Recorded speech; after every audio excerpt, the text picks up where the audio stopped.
For most of human history, civilization wasn't built on the worship of gods. It was built on the worship of the Great Mother.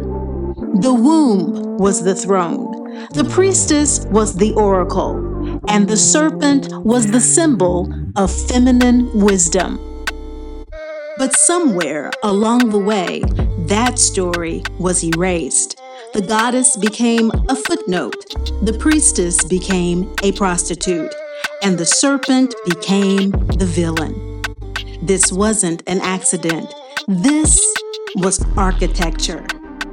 And in the next 18 minutes, I'm going to walk you through the archaeological proof, the mechanisms of erasure, and the exact moment when the mother's throne was stolen.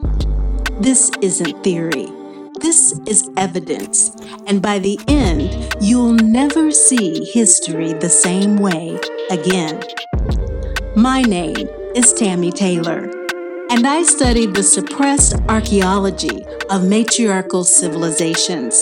My primary source for this investigation is Mama Zogbe, a Chamba, triple-crowned priestess and scholar who spent decades documenting the African origins of goddess power and worship in her trilogy, The Sibyls, the first prophetesses of Mami Wata, The Theft of African Prophecy by the Catholic Church, and Mami Wata, Africa's Ancient God, Goddess Unveiled, Volumes 1 and 2.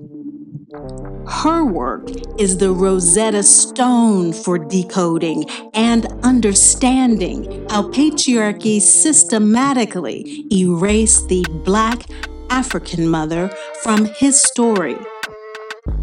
So let's answer the question, why did men erase matriarchy from history? The answer has three parts. First, the archaeological evidence proves matriarchy existed for thousands of years before patriarchy. Second, patriarchy did more than replace matriarchy. It actively defamed, demonized, and destroyed every symbol of feminine power. And third, this erasure wasn't random. It was driven by womb envy, the masculine fear of the one power men could never possess, the ability to create life. Let's start with the evidence. Between 7500 and 5700 BCE, in what is now modern-day Turkey, there existed a city called Çatalhöyük. It was one of the largest Neolithic settlements ever discovered. And here's what archaeologists found. No weapons, no fortifications, no evidence of warfare. Just shrines, thousands of shrines dedicated to a birthing goddess. The womb was more than sacred. It was the center of civilization. Now, I want to read you something directly from Mama Zogbe's research. This is from the Sibyls, the first prophetess of Mami Wata, the theft of African prophecy by the Catholic Church. Listen carefully, because this is the evidence they don't want in textbooks. The sacerdotal matriarch of the Sibyls. By the 11th century CE, Turkish monk and world historian Cedrenus claimed that the Queen of Sheba was a Sibyl. Prior to Egypt's dynastic period, the civil and religious culture of these matriarchal Sibs flourished in the Mediterranean world for more than 6,000 years. For centuries, the Grecian islands at Delos, Dodona, Delphi, and the Temple of Mami in Libya were the ecclesiastical and moral hub of religious, social, and international political activity.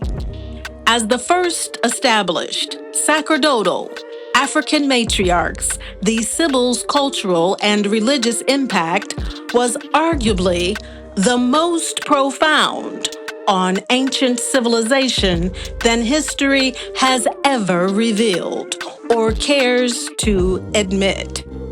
From Mesopotamia to Egypt, Mizoram, Kemet, Egypt, Ionia, Manoa, Peloponnese, Turkey, and Mycenae, Greece, and later Rome. The Sibyls were the primary divine Vatican and absolute moral authority. Just as their divine African mother, Mami Isis, served as the first universal sacerdotal symbol of the divine celestial and terrestrial African ancestress. Her worship as the manifestation of the Logos was continued in Asia Minor, Cushitic Mitanni Empire, and in Manoa and Mycenae, Aegean Islands. Archaeological pottery shards date the Black descendants of the Libyan Garamantes, present-day Iwe, Alatas, Ga Adangbe, and other African clans who had settled into Babylon and elsewhere before the flood to have arrived in Manoa, Ionia, as early as 4000 BCE. This and Çatalhöyük weren't isolated cases. Also in Malta, megalithic temples dedicated to the goddess were built between 3600 and 2500 BCE, older than the pyramids of Egypt. And these weren't small shrines. These were massive stone structures that required coordinated labor and advanced engineering. And they were all dedicated to her. In Kush, queens ruled as Kandakis, warrior queens, who commanded armies and controlled trade routes. In Kemet, pharaohs traced their legitimacy through their mother's bloodline, not their father's. In West Africa, the Queen Mother held political and spiritual authority that rivaled kings. This wasn't mythology.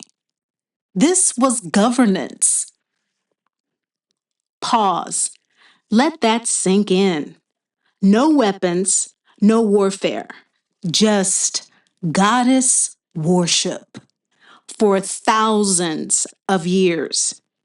Now ask yourself, why didn't they teach you this in school? Because what came next wasn't evolution. It was erasure. Mama Zogbe documents how the serpent, once the ultimate symbol of feminine wisdom, healing, and regeneration, was systematically demonized by patriarchal religions. In African, Asian, and Mediterranean cultures, the serpent represented the goddess herself. Mami Wata, the African water goddess, is depicted with serpents. The Minoan snake goddess held serpents in both hands. The oracle at Delphi was called the Pythia, named after the serpent Python. But in Genesis, the serpent became the villain. The symbol of feminine wisdom was turned into the symbol of evil. And Eve, the first woman in his story, was blamed for humanity's fall. Think about that. The symbol of feminine wisdom became the symbol of evil. The priestesses became prostitutes. The sacred became sinful. This wasn't random. This was systematic. Mama Zogbe traces how sacred priestesses, women who channeled divine wisdom, performed healing rituals, and held spiritual authority, were reframed as temple prostitutes by patriarchal historians. The word prostitute was weaponized to delegitimize feminine spiritual power. If you can't erase her, defame her. So why? Why go to such lengths to erase, defame, and destroy every trace of the mother? Mama Zogbe's answer, what psychoanalyst Karen Horney calls womb envy, defined as the unconscious envy that men may feel towards women's ability to carry and give birth to children. Men could conquer land, they could build empires, they could wage war, but they could never create life. That power belonged to women alone, and that terrified them.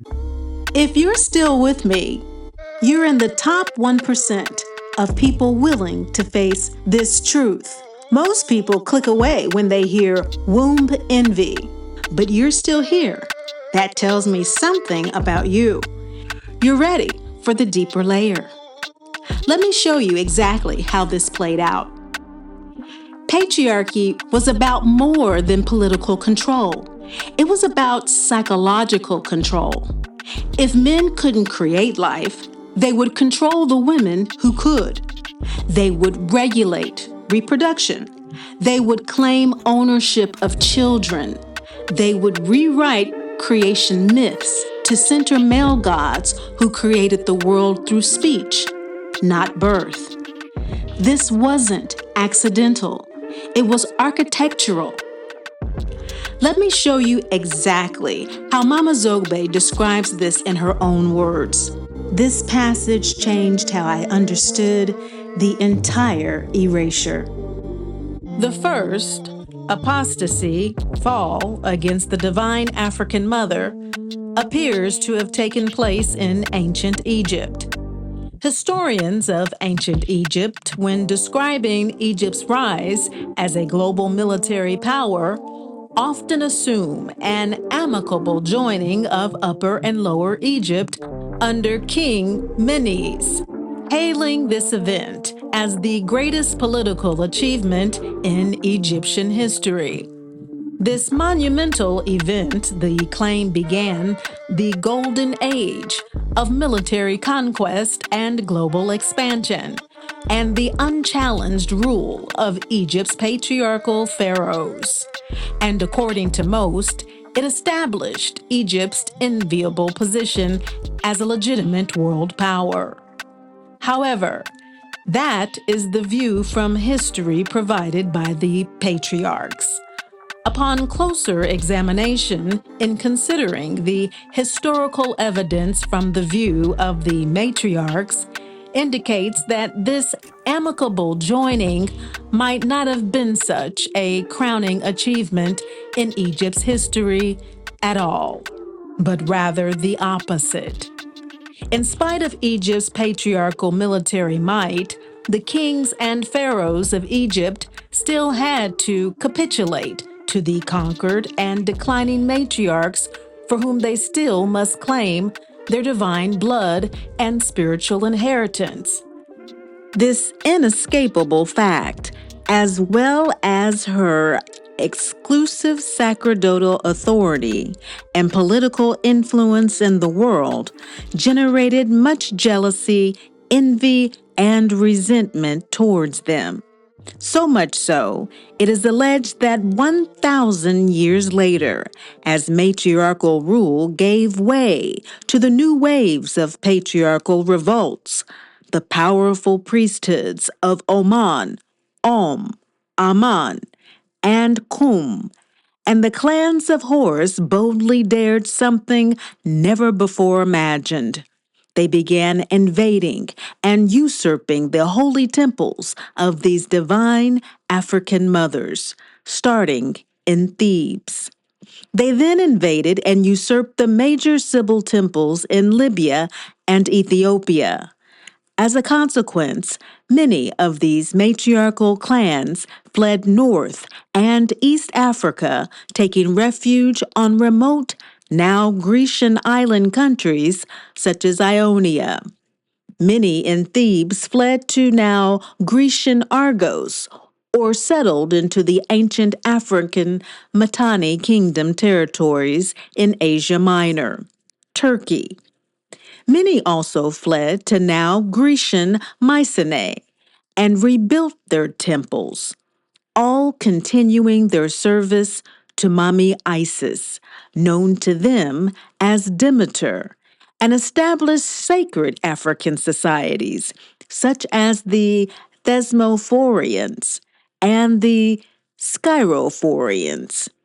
Finally, hundreds, if not thousands, of sibyls and other priestesses opted instead to commit suicide by jumping into the Nile River rather than submit to patriarchal authority.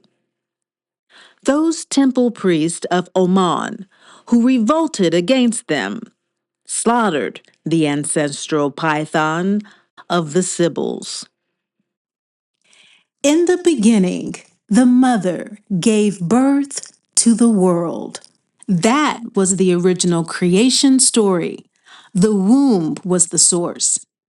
But patriarchy flipped the script. In Genesis, God creates Eve from Adam's rib. In Greek mythology, Zeus swallows the goddess Metis and gives birth to Athena from his head. In countless patriarchal myths, male gods create life without women. The womb was erased from creation itself. And once the myths were rewritten, the laws followed. Women's bodies were regulated.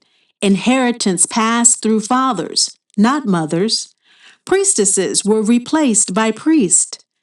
Goddesses were replaced by gods. The throne that once belonged to the mother was occupied by the father. And every generation since has been taught that this is natural. That is how it's always been. But now you know the truth.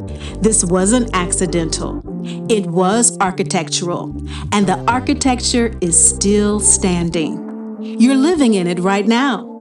Every time a woman's intuition is dismissed as emotional, every time a priestess tradition is called witchcraft, every time the womb is regulated by men who will never carry life. That's the architecture. And it was built 5,000 years ago to make you forget you descend from goddesses. But here's what they didn't count on. The erasure was never complete. The lineage survived. In Mamiwata, in Chamba, in the water spirits, and archaeological and anthropological evidence Mama Zogbe documented, in the women who still remember, in the priestesses who never stopped practicing, in the daughters who were waking up. The mother is rising, and her children are remembering. You now know why they erased her story, but knowing why isn't enough. The next layer is visual, mythic, and will require you to see with different eyes. I've created a cinematic journey into the symbols they tried to bury, the serpent, the oracle, the mother they feared. It's called The Ancient Knowledge They Don't Want You to Remember. The link is in the description and on your screen now. This is initiation, not just information. When you're ready, I'll see you there.